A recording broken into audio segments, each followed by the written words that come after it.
8 o'clock, this is Sunrise. Our top story, a humanitarian crisis which looks like ethnic cleansing. Hello, good morning. You're watching Sunrise. I'm Sarah Jane Mee. We start today with the Prime Minister's response to our exclusive report on the persecution of Rohingya Muslims in Myanmar, with Theresa May calling it a humanitarian crisis which looks like ethnic cleansing. Yesterday, our special correspondent Alex Crawford reported on the plight of thousands of Rohingya trapped on a beach in Myanmar and effectively left there to die. Well, it was the first independently filmed evidence of atrocities against the Rohingya, with Theresa May last night calling on the Burmese authorities to take responsibility for the crisis. Just to warn you that this report from our political editor Faisal Islam contains flash photography.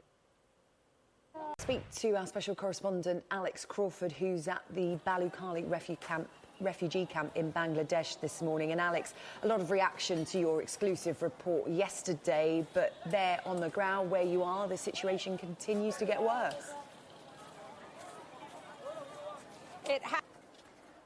Now, Sky News has found that a record number of children are at risk of abuse or neglect in England. Serious child protection cases, known as Section 47s, have doubled in the last 7 years. And shockingly, there are 500 new cases opened every day. Jason Farrell has this report from Blackpool. Well, responding to Jason's report, the Minister for Children and Families, Robert Goodwill, said the government is driving forward improvements across every area of the child protection system. This is his statement. Key Brexit legislation returns to Parliament today following the announcement of a significant concession to Tory rebels. Jonathan has the details. Morning. Morning, Sarah Jane. Yes, the Brexit Secretary. Thanks very much, Jonathan. Now, a British doctor has pioneered a method for diagnosing chronic fatigue illnesses and says it should be made available to every GP in the country. It's called the Perrin technique, and it looks for 5 physical symptoms, and it has an 86% success rate in early testing. Well, we can speak now to Jade Benson, who suffered chronic fatigue, but her life has been changed after this treatment. She joins us now live from Preston. Good morning to you, Jade. Good morning. So tell us more about the Perrin technique. You say it completely transformed your life. Yes, I had ME diagnosed when I was 11. The lack of ability to diagnose it properly within the healthcare system at the moment has led to this misunderstanding of chronic fatigue illnesses, because it's been misunderstood for quite some time. So perhaps you can explain to people who are watching at home what a chronic fatigue illness is. Yes, it does have a massive effect on... Is life like since diagnosis and treatment? How are you now, Jade? I'm fine now. I'm married. I've got a nearly 2-year-old son. So still to come here on the programme, meaningful. Welcome back to Sunrise. We're talking about work experience, and 25 of Britain's most influential business leaders have pledged to offer meaningful work experience placements to young people and are calling on more leaders to commit as well. Well, the entrepreneur Sherry Kutu is part of the Workfinder Pledge and joins us now live from central London. Good morning to you. Good morning, Sarah Jane. How are you? Yeah, I'm very well, thank you. Now, when I did work experience, it was all about fetching cups of tea. That, I take it, isn't meaningful. What do you mean by meaningful work experience? Well, meaningful work experience is one where... Very much depend on the company buying into the concept of work experience, because, as I said, I made cups of tea. I remember stuffing envelopes, putting stamps on them all day long. And a lot of companies in the past have perhaps used students who are on work experience as a bit of free labour to do the job that nobody else wants to do. Well, I think that we know that 93% are engaged in the task that you're doing and interested in it. It's more likely to be beneficial than doing something boring and mundane. I'm just looking at the research that you've done. And you said that if we are to close the skills gap, we need a minimum of 1.8 million 16 to 18-year-olds to do at least 1 week of work experience in the UK. How does meaningful work experience deal with the skills shortage that the country faces at the moment? How does it help that? So meaningful skills, meaningful work experience means that you have... About doing some work experience soon. Mine was quite boring, actually. I would have loved to... Well, it was working at a TV company, and I thought I was going to get a real insight into the world of TV, but I was basically in the post room. Very I good. got a feel for the place, sort of going around and meeting everyone, keeping my eyes and ears open, as it were, but didn't really do anything meaningful, I don't think. I didn't do any work experience. Did you not? Back in the day, it just wasn't a thing. Yeah. I don't remember it being a thing. Everyone in our school said, the teacher said, be a nurse or be a teacher. And that was their careers guidance. Or be a footballer. Or be a footballer. That would have been marvellous if I could have been a footballer. It was a very sad night for Italy last night. They are not at the... It's 8:35, you're watching Sunrise here on Sky News. On the way, we'll have a look through today's... Now, we start with the Prime Minister's response to our exclusive report on the persecution of Rohingya Muslims in Myanmar, with Theresa May calling it a humanitarian crisis which looks like ethnic cleansing.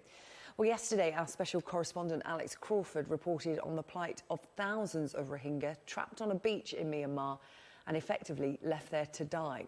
It was the first independently filmed evidence of atrocities against the Rohingya, with Theresa May last night calling on the Burmese authorities to take responsibility for the crisis. Just to warn you that this report from our political editor Faisal Islam contains some flash photography. Right, we're going to take a look through Tuesday's newspapers now. Michelle Dewberry, our Mail. 1 million people with bad vision are on the road illegally. Yes, apparently. So this is about a third of opticians have recently seen people who they believe really shouldn't be on the road, and they've advised them, you know, you shouldn't be driving anymore because of your eyesight. Specs on. I know, I love my glasses. Everyone accuses me of wearing plain glasses with no lenses in just to look intelligent. And then that's it. If you pass at 17, like I did, you could go on until you're 70 and you don't need to report any... You're supposed to report things and say my vision's failing. But for so many people, driving is their independence, so they would be very reluctant to actually put their hands up and admit it. People are calling for something called popular shame. Yeah, that is a incredible story, the statistics there. That's in the Daily Mail. Mark, in the Telegraph, this is about Russian interference in certain events on social media, and this is relating to Brexit. Well, yeah, because, Sarah Jane, you know, we've heard allegations that the Russians have influenced a fake account called Texas Lone Star. It turns out it came from a Russian bot. From a Russian bot, basically, somewhere in St. Petersburg.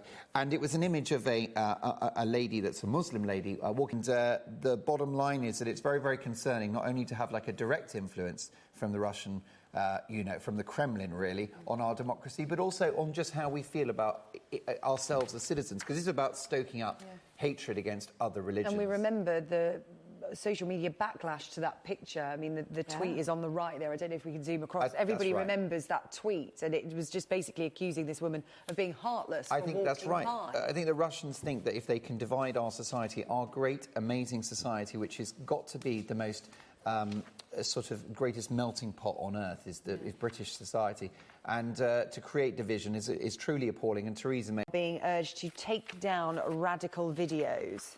Yeah, well, what it is they've actually finally taken down... There's thousands and thousands of videos from this particular guy. He was actually killed a few years ago, but he had this whole library of just disgusting, vile filth, just inciting hatred, just spreading disgusting content and encouraging people to commit acts of violence and all the rest of it. So they've finally taken his entire collection off, encouraging people to hate our society, the people in it. That should just have no place on any public forum. So these companies have been way too slow to act against... Implemented a policy of removing hate speech and incitement to commit violent acts in 2011. And they've now only got rid of it all in 2000. I think there's a conflict between our safety and that of a company like Google's profit margin and free speech. And I think we're more erring on the side of safety now, because we've seen what happens when these to Christmas, and the annual message is a dog is for life, not just for Christmas. A very cute picture here in the eye, but with a really serious message about puppy smuggling. Yes, I would say, I mean, my message is, as a great animal lover myself, actually don't buy a dog for Christmas anyway, even if it's going to be a very caring home. It's not the right time of the year to buy a pet when everyone's tired and probably inebriated and had too much to drink and stressed out.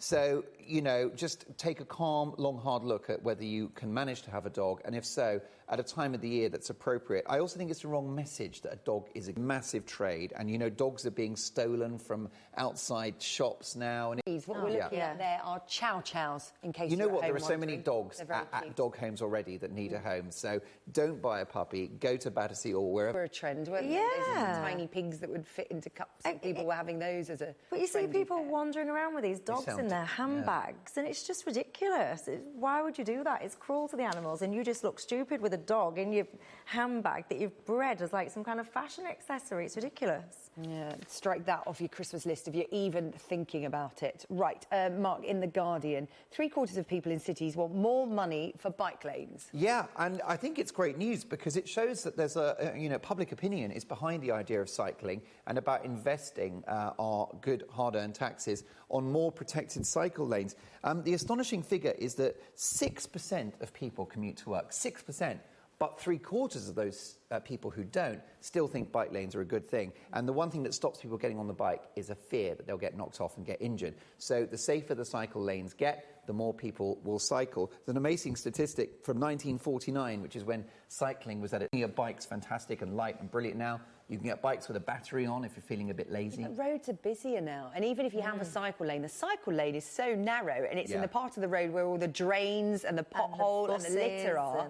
Also, I think there needs to be a new deal with cyclists, which is to say you will get our billions of investment so that there's an infrastructure, but they should also have the duty of wearing a helmet, having proper lights on the bicycle, and also maybe occasionally stop. A big bugbear of people that cyclists don't have to have insurance. I'm sure you'll tweet me with your views on that at Sky Sarah Jane. Very much welcome, of course. We're going to have more stories from inside today's papers coming up, but we're going to take a break first. Yeah, we're still discussing cycle lanes in the break. Lots of you getting in touch, but we're going to take a look at some other stories in the papers today. Right, Michelle, in the Mirror, the Loch Ness Monster is back. He has been spotted, or she. Yeah, apparently so. This is a little 9-year-old boy called Sam Knight, and he's been on holiday, I think, in Scotland. Very excited about seeing the Loch Ness Monster. He's gone equipped with some ropes so that he could tie him to the boat and take pictures if he found him. Anyway, he didn't manage to get that close, but he did take this picture that has been officially confirmed as the 8th sighting of the Loch Ness Monster this year. Now, I ain't being funny, but... To me, that looks like a wave. I don't know. Apparently it's not. I suspect Russian propaganda again. I think this has got Putin written all over it, creating such fear that we can't go into the water. Or... The Russian submarine. It's either the Russians, it's either the Kremlin or the Scottish Tourist Board. It's one of the two. Or a crisp packet. That does not look to me like a monster or a fin. No. I don't believe in the Loch Ness Monster. Well, so it's an official sighting, Michelle, an official sighting. What do experts know? Come on. In the Express, Mark, in a lot of the papers, the Foreign Secretary, Boris Johnson, his dad, is going on I'm a Celebrity, Get Me Out of Here. That's right. I mean, in a sense, it's Boris's dad's fault that, you know, all of this happened, that Boris happened. He's his dad. But I know Stanley Johnson. He's a great guy. He's very different to his son. He's quite mild-mannered. He's quite softly spoken. He's a Remainer. He's to the left of the Tory party, or diminish Boris's chances of the big job at number 10. It's interesting, isn't it? A key political figure's parents going in to a reality TV show and having to eat all sorts of unmentionables and do very embarrassing tasks. Yeah, I mean, it's quite interesting. Jamie Lomas, for obvious reasons. Tell us more. Who? Jamie Lomas. Former footballer. No, I don't think he is he? Oh, no, he's a reality Hollyoaks star. actor. Excited about him. Well, I'm just looking at the pictures, and given that I have to choose okay, I see where she's going with that one. We'll nip that in the bud. I find that, I've got to say, highly inappropriate. Sorry, I apologise. In the current climate, I mean, really. Mark, Michelle, thank you very much for your company this morning. Pleasure as always. That's all we've got time for now. We're going to take a look at the weather with Nazanin.